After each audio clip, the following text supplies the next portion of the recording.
Hey guys, so it has been a long while since I have done a video, and just for a few reasons, which I will briefly get into before I do my wrap up for February and March. So the first reason is my brother just had his baby March 6th, so that kind of took away a lot of the days that I usually film on. I film on Wednesdays, but since she's been born on those Wednesdays, I've been going to see her, and they live in Tampa, so I haven't had any time to film on those days.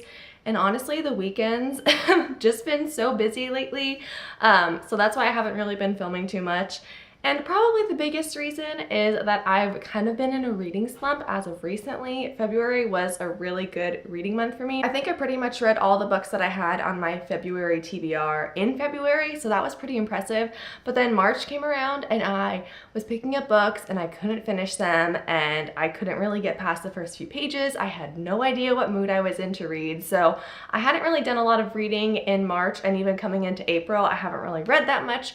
But I have some books on the horizon that I'm actually really excited about, so I think that's gonna get me back into reading, back into doing videos, and back into Bookstagram. So this is a combined February and March wrap-up video, since I didn't really read much in March, but let's get into this. The first book I read in February was The Raven King. That feels like so long ago that I finished this series. I finished it on the Super Bowl, because the Super Bowl was happening while I was finishing this book. And I did really like The Raven King. I think I gave it 4 stars. I still was left with a lot of questions after reading it, stuff that didn't really feel completely resolved to me. Like the series as a whole, I got so invested in it, especially because I read all 4 books pretty much in a row, like a marathon. Read all of them, so I did enjoy reading them like that, and I love her writing and her characters and her story. But I don't know, The Raven King wasn't my favorite. Next, I read 2 by 2 by Nicholas Sparks, and seriously, all of these books feel like I read them a year ago and not just 2 months ago. I really did like 2 by 2 though. I gave it 4 stars. It's a Nicholas Sparks book that isn't too heavy on the romance. It's really more about this like middle-aged man who's in a marriage that is not great, and his wife leaves him and he's left to care for his daughter, which he's never really done before in his life, and he has a sweet little girl named London. I loved reading about how this man kind of learned what it was to become a father, how to take care for his daughter, and really that bond that formed between them. I thought the story was so sweet. I loved their relationship, so that's why I really enjoyed the book. Now, there was a romance, of course, because it still is a Nicholas Sparks book, and I didn't really care about the romance, honestly. I think it was kind of a waste. It didn't really add anything to the story. So for me, if it was just about this young man learning to care for his daughter, I would have been completely set, but of course there was a romance, so that's why I gave it 4 stars. I would have had 5 stars, I think, if it didn't have that romance element to it. Next, I read The Glass Spare, and I have a full spoiler-free review for it, so I'll leave that linked below. But I actually like this a little more than I was expecting, because I hadn't heard anything about it, and I got it in my November Owl Crate box.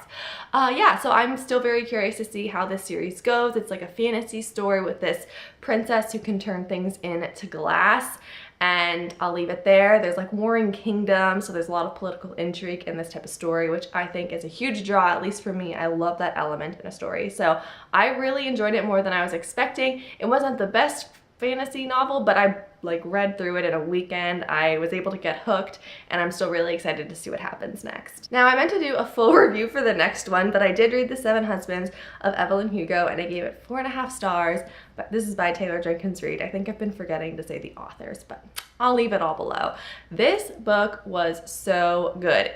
Honestly, I think I read it in a day and a half or 2 days. I read it so quickly because you are so hooked in learning about Evelyn Hugo's life. So Evelyn Hugo is this old-time Hollywood actress, and she's kept her life secret a lot of the time. She's never really divulged her full story, but she's older, and she picks a young reporter to tell her story to write about what her life was. And this is a story that has never been told before. No one's ever heard it. It's her whole life behind the scenes of Hollywood and what was really going on. It was so interesting. I loved reading about Evelyn Hugo, although Evelyn Hugo herself had a lot of flaws in her character. There were a lot of things I couldn't agree with what she did, how she treated people, how she got to where she was. There were just some things I didn't agree with her on and how she got there, but I still was so hooked in reading about her story. And it also really made me curious if this is what Hollywood is actually like. I don't really know much about like Hollywood insiders and with stories of old actresses and things like that. But I was like, did this stuff really matter that much that they had to do this? Anyways, that would only make sense if you've read this book, but it was so good. I would highly, highly recommend it. And the final book that I read in February was Armada by Ernest Cline. So this book I gave 3 stars. I kind of had heard it wasn't that good on Bookstagram, but I still wanted to read it because I really liked Ready Player One. And this book was not even close to Ready Player One. So it kind of was the same-ish idea of there's this video game, and I can't really say too much without spoiling what actually happens in the story, but it's like a video game come to life. But I just found that this book was so cheesy and overly dramatic, and it just seemed so far-fetched and unrealistic. Like, I understand when you're reading fantasy, you have to understand this is not realistic, this is fantasy. But there are some fantasies that just take it too far and are too dramatic, and it's too wraps up too perfectly, you know? Like, the ending had me completely shocked. I was like, really? That's what this was? And I don't know. I don't like how it ended. It was so unrealistic even in a fantasy setting, and the whole book was just kind of hokey. But anyways, if you like Ernest Cline's Ready Player One and you like video games, you still may enjoy this book. Just personally, me, not a huge fan of it. It actually was kind of hard for me to finish because I had like no interest in the story whatsoever. So now moving into March, the month where I stopped reading, I did start off strong. I read The Cruel Prince by Holly Black and gave it 4.5 out of 5 stars. I really liked this book. I was worried that it wouldn't be worth the hype that everyone had been hyping it up to be, but it actually really held up well. So this is like a really dark fairy fantasy story, and I wasn't expecting it to be as dark as it was. I was honestly expecting it to be more like, you know, everyone compares it to A Court of Mist and Fury and fairy books like that, whichever. But this fairy book definitely had like a real darkness to it that I was so not expecting, but I really enjoyed. This is the story of Jude. She's a human living in a fairy world, and I just kind of want to leave it there. Like, you should just go into this book blind, I think, but I think the characters were developed really well, although I was a little hesitant in the beginning because it was, I don't know, I wasn't really sold on it until the first like 50 to 100 pages in, and then once I got past that beginning part, I was like in this book 100%. There's just such good conflict that Holly Black creates and tension within these characters and the plot, and the ending had me totally wanting to read the next book. I will for sure be reading The Cruel Prince again because I'm pretty sure I'm going to want to reread it before the second book comes out, just because I really liked this book and I want to make sure that I remember all the details of it before going into the next one. But if you haven't read The Cruel Prince and you like fantasy and you like fairy stories and you like dark fantasy, you need to read it. It's so worth the read. I loved it. And the final book that I read in the month of March, I honestly think I read this book in the span of 2 days. It was The Beau and the Belle by R.S. Gray. So I just bought this book on a whim because it was like $4 or something on Amazon, and I felt like a new adult contemporary romance would, you know, get me back into reading, and I actually really enjoyed it. I blew through it.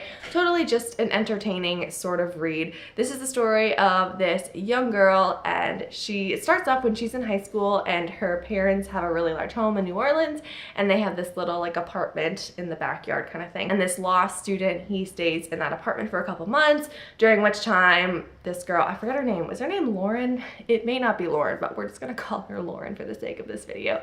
Anyway, Lauren really likes this guy, but obviously she's way too young for him, blah, blah, blah. And then the actual kind of story of this book takes place, I think it's 7 years after. Like, they don't see each other for 7 years, and it's 7 years later and she's older and it's not as weird anymore. Something I really liked about this book was that it took place in New Orleans, which is a setting that I haven't read anything, like I've never read anything set in New Orleans before, and there was such a cool culture. I really want to visit New Orleans now after reading it, and I really want to read more books that are set in New Orleans.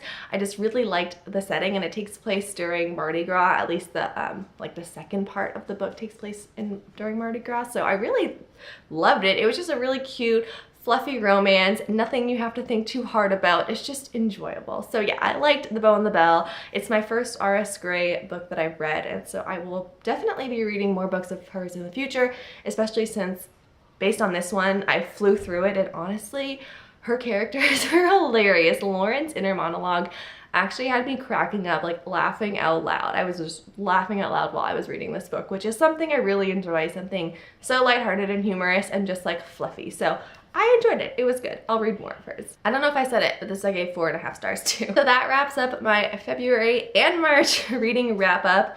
March wasn't impressive, but you know, things happened. I explained it all. I'm back on the reading train. It's gonna be great. So thank you so much for watching and happy reading.